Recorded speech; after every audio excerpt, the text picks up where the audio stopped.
નમસ્કાર મિત્રો, અમારા નવા વિડીયોમાં આપનું હાર્દિક સ્વાગત છે। આજે આપણે વાત કરીશું ડૉક્ટર અને દરજી સાથે બનેલી સત્ય ઘટના વિશે।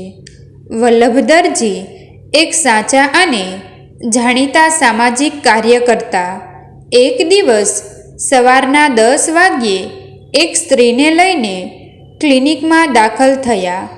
ફેમિલી પ્રેક્ટિશનર ડૉક્ટર ઝીકાદરાને વલ્લભ દરજીએ વિનંતી કરી, ડૉક્ટર સાહેબ, આ શાલિની છે। એક અઠવાડિયા પહેલાં એનું આંતરડું ફાટી ગયું હતું। નજીકમાં આશા પારેખ હોસ્પિટલ આવેલી છે, ત્યાંના સર્જને તેનું ઓપરેશન કર્યું। શાલિનીનો જીવ બચી ગયો। ગઈકાલે એને હોસ્પિટલમાંથી રજા આપવામાં આવી, પણ સર્જન સાહેબે એવું કહ્યું છે કે પેટ પરનો ઘા હજી રૂઝાયો નથી। થોડાક દિવસો સુધી ડ્રેસિંગ કરાવવું પડશે। સાહેબ, બાઈ અત્યંત ગરીબ છે। હવે એના શરીરમાં જરા પણ શક્તિ રહી નથી। એને હોસ્પિટલમાં લઈ જવી અને 2 કલાક સુધી વારો આવે એની રાહ જોઈને બેસાડી રાખવી એ બહુ મુશ્કેલ કામ છે। જો તમે માનવતા રાખીને ડ્રેસિંગ કરી આપો તો મને શું મળશે?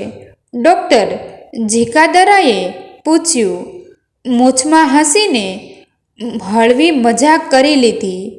તમને ફી નહીં મળે, પણ આશીર્વાદ ઢગલાબંધ મળશે, વલ્લભભાઈએ જવાબ આપ્યો। આટલા વર્ષોથી એ જ મેળવી રહ્યો છું।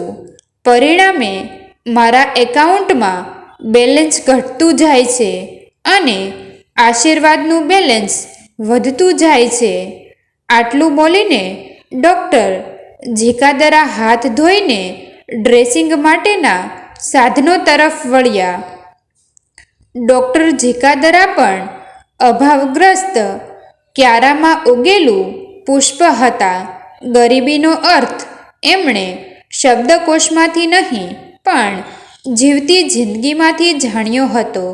સાન્તાક્રુઝ એપાર્ટમેન્ટની સામે પશ્ચિમમાં આવેલી ઝૂંપડાની વસ્તી એ એમના દર્દીઓનો વિસ્તાર હતો। મોટાભાગની વસ્તી મહારાષ્ટ્રીયનની હતી। પુરુષો મજૂરી કામ કરે, બહેનો આજુબાજુના પરિવારના ઘરકામ કરે। થોડીક વસ્તી ગુજરાતીઓની પણ ખરી। એમનીએ આર્થિક પરિસ્થિતિ નબળી।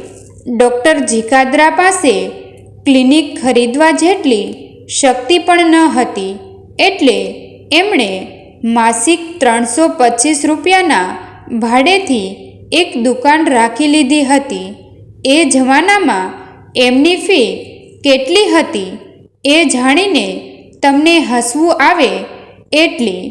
કોઈ પણ નવા દર્દીને તપાસવાનો, નિદાન કરવાનો અને 1 દિવસની સારવાર આપવાની ફી 10 રૂપિયા। ઇન્જેક્શન આપવાની કે ડ્રેસિંગ કરી આપવાની ફી ફક્ત 2 રૂપિયા। રોજ 2-4 દર્દીઓ માટે હોમ વિઝિટ ઉપર પણ જવું જ પડતું હતું। દર્દી અતિશય વૃદ્ધ હોય અથવા ગંભીર બીમારીના કારણે પથારીમાંથી ઊભા ન થઈ શકે તેમ હોય ત્યારે દર્દીના સગાવહાલાઓ આવીને વિનંતી કરતા હતા, ડૉક્ટર, તમે અમારા ઘરે આવીને દર્દીને જોઈ જશો? તમે જે ફી માંગશો તે અમે… આ છેલ્લું વાક્ય અધૂરું રહેતું હતું, તેમ એનું પાલન પણ અધૂરું જ રહી જતું હતું। હોમ વિઝિટની ફી ડૉક્ટર ઝીકાદરાએ 25 રૂપિયા ઠરાવી હતી, જે ભાગ્યે જ તેમને મળતી હતી। વિઝિટ, તપાસ અને ટ્રીટમેન્ટ બધું જ પતી જાય ત્યારે દર્દીના સગાઓ કહેતા કે અત્યારે ડાયરીમાં લખી લો, આવતા મહિને જ્યારે પગાર થશે ત્યારે આપી જઈશું। ડૉક્ટર ઝીકાદરા આવતા મહિનાની 1લી તારીખ ક્યારે આવે તેની રાહ જોયા કરતા. એમને સૌથી મોટી અને પ્રથમ ચિંતા ભાડાના 325 રૂપિયા ભેગા કરવાની રહેતી હતી. આવી હાલતમાં વલ્લભભાઈ દરજી જેવા સામાજિક કાર્યકર્તા અવારનવાર ગરીબ દર્દીઓને લઈને આવી ચડતા હતા. બધા સામાજિક કાર્યકર્તાઓ જેન્યુઇન નથી હોતા. વલ્લભભાઈ દરજી સાચા, પ્રમાણિક અને નિષ્ઠાવાન કાર્યકર્તા હતા. એટલે જ ડૉક્ટર ઝીકાદ્રા એમનું માન સાચવતા હતા. શાલિનીને ટેબલ પર ઉપર લઈને ડૉક્ટર ઝીકાદ્રાએ ડ્રેસિંગ કરી આપ્યું. પણ એમ કરવામાં અણધાર્યો સ્પર્શ થઈ ગયો. એમાં એમને લાગ્યું કે શાલિનીનું શરીર ગરમ હતું. એમણે પૂછ્યું, બહેન, તને તાવ આવે છે? હા, તાવ તો મને કેટલાય દિવસોથી રહ્યા કરે છે. મારું આંતરડું ફાટી ગયું એ પહેલાં મેં ઘણા બધા દિવસો લગી સામેવાળા ડૉક્ટર કોઠારકરને ત્યાં સારવાર. પણ ડૉક્ટર કોઠારકરનું નામ સાંભળીને ડૉક્ટર ઝીકાદ્રા ચોંકી ઉઠ્યા. એ વળી બીજી એક સમસ્યા હતી. નાની સૂની નહીં, પણ મસમોટી સમસ્યા હતી. ડૉક્ટર કોઠારકર પાસે એલોપથીની ડિગ્રી ન હતી.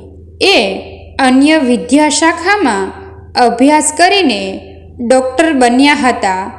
એલોપથીની એક પણ બીમારી કે દવા વિશે એમનો અભ્યાસ, અનુભવ અને જાણકારી શૂન્ય હતી. 1 વર્ષના બાળકને પણ તેઓ ભારે ડોઝમાં એન્ટીબાયોટિકનું ઇન્જેક્શન ઠોકી દેતા હતા. સ્ટીરોઇડનું પણ તો એ ચણા મમરાની જેમ છૂટા હાથે ઉપયોગ કરતા હતા.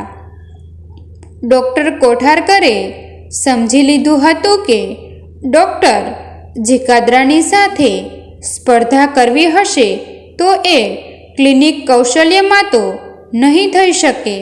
એટલે જ ડૉક્ટર કોઠારકરે જે એકમાત્ર ઉપાય હતો તે અજમાવી લીધો. પોતાની ફી 2 રૂપિયા જાહેર કરી દીધી. દર્દીઓનો પ્રવાહ એમની તરફ ફંટાઈ ગયો. ડૉક્ટર કોઠારકર 2 રૂપિયાના બદલામાં વિટામિન ટેબ્લેટ, સ્ટીરોઇડ અને પેરાસિટામોલનું કોમ્બિનેશન બાંધી આપતા હતા. આમ પણ રૂટીન બીમારીઓમાંથી 80% જેટલી તો આપમેળે દર્દીની ઇમ્યુનિટીના કારણે મટી જતી હોય છે. બાકી રહી 20% તો એમનો માલિક ભગવાન. શાલિની પણ આ 20%માં આવી ગઈ હતી. એને પેટમાં દુખાવો થતો હતો. શરીરમાં ઝીણો ઝીણો તાવ રહેતો હતો. ભૂખ મરી ગઈ હતી. વજન ઘટતું જતું હતું. અશક્તિ અને વધતી જતી હતી. ડૉક્ટર કોઠારકર શાલિનીને સ્ટીરોઇડ્સની ટેબ્લેટ્સ ગળાવતા રહ્યા. આંતરડાની બીમારી વધતી ગઈ. એના ચિહ્નો દબાઈ ગયા. એક દિવસ આંતરડું ફાટી ગયું. નિષ્ણાત સર્જને ઓપરેશન કરીને એનો પ્રાણ તો બચાવી લીધો, પણ શાલિની મૂળ ફરિયાદો ચાલુ જ રહી હતી. ડૉક્ટર ઝીકાદ્રાએ શાલિનીનું ગરીબ શરીર અને એની પાછલી હકીકત જાણીને પોતાનું ક્લિનિક જ્ઞાન કામે લગાડ્યું.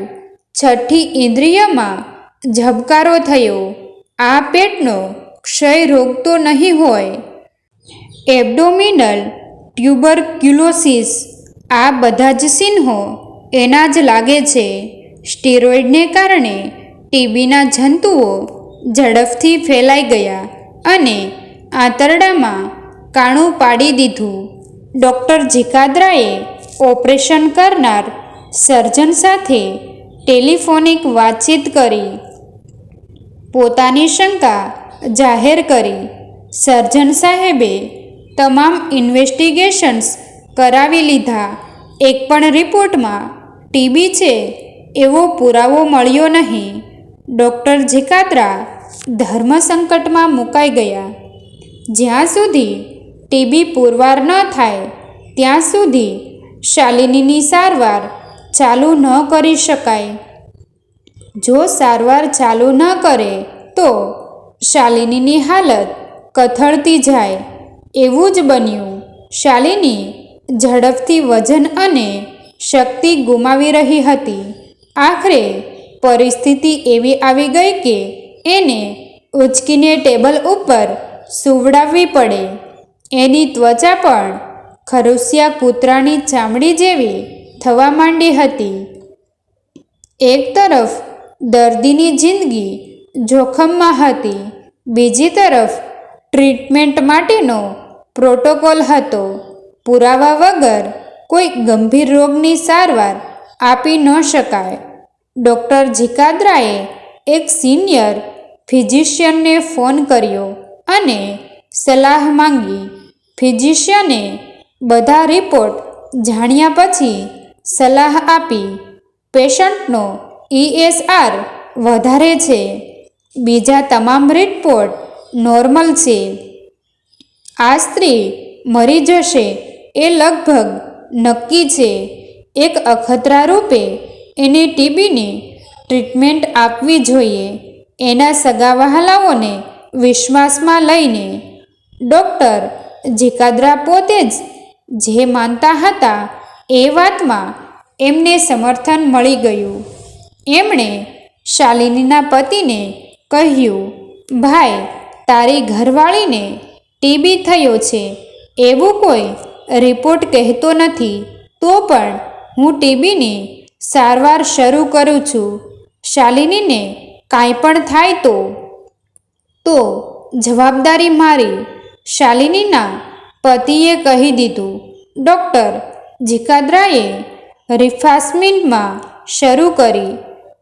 પ્રારંભમાં દવા શાલિનીને વશમી પડી ગઈ, પણ પછી ધીમે ધીમે શાલિની તેનાથી ટેવાતી ગઈ. દવાએ ચમત્કારિક અસર બતાવી દીધી. શાલિનીની ભૂખ ઉઘડવા માંડી, વજન વધવા લાગ્યું, દેહમાં શક્તિ આવતી ગઈ, ચામડી નિરોગી બનતી ગઈ અને 6 મહિનામાં તો શાલિનીની શિકલ બદલાઈ ગઈ. હાડપિંજર જાણે હર્યું ભર્યું બની ગયું.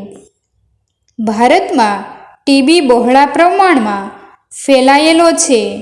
અનુભવી ડૉક્ટર પોતાની સિક્સ્થ સેન્સ દ્વારા આ બીમારીનું અનુમાન તો કરી શકે છે, પણ સારવાર શરૂ કરી શકતો નથી. આજથી 30 વર્ષ પહેલાં અમદાવાદના એક હોશિયાર બાળરોગ નિષ્ણાતે એક બાળકને આ જ રીતે સારવાર શરૂ કરી હતી, જેના માટે એ બાળરોગ નિષ્ણાત ઉપર અદાલતમાં કેસ ચલાવવામાં આવ્યો હતો. મીડિયાએ ભારે બદનામી કરી હતી. માત્ર અમે ડૉક્ટરો જ જાણતા હતા કે એ બાળરોગ નિષ્ણાતે ડૉક્ટર સાચા હતા. ડૉક્ટર જીકાદ્રાનું નસીબ સારું હતું કે એમને આવું કાંઈ સહન કરવું પડ્યું નહીં. મિત્રો, તમને જો આ વિડીયો પસંદ આવ્યો હોય તો વિડીયોને લાઈક અને તમારા અન્ય સગા સંબંધી મિત્રો સાથે વિડીયોને શેર કરવાનું ભૂલતા નહીં. અને આવા જ નવા જીવન ઉપયોગી, જીવનમાં કંઈક નવું કરવાની પ્રેરણા મળે, કંઈક નવું જાણવા મળે તેવા વિડીયો જોવા માટે અમારી યુટ્યુબ ચેનલ સાથે બન્યા રહો. થેન્ક યુ મિત્રો. મળીએ છીએ એક નવા વિડીયો સાથે. આભાર.